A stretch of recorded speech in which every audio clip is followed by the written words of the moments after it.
দর্শক দেখতে পাচ্ছেন পারাবত বহরের দুইটা বিলাসবহুল নৌযান পারাবত 11 ও পারাবত 18।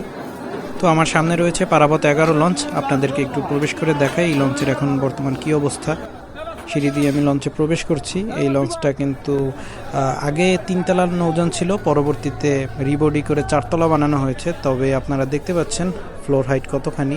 পারাবত 12 কিংবা পারাবত 18-র এক একটা ফ্লোর হাইট যতখানি, তার থেকে এই লঞ্চটার হাইট কিছুটা কম।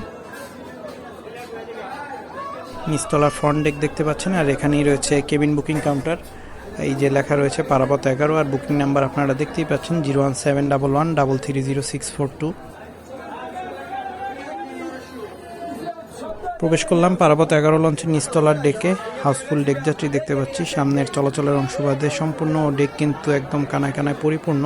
একটু প্রবেশ করে আপনাদেরকে ডেকের পরিবেশটা দেখাই, এবং হকাররাও কিন্তু এই ডেকে বেচা বিক্রি করছে দেখতে পাচ্ছেন। বেশ জমজমাট একটা পরিবেশ কিন্তু এই মুহূর্তে পারাবত 11 লঞ্চের ডেকে।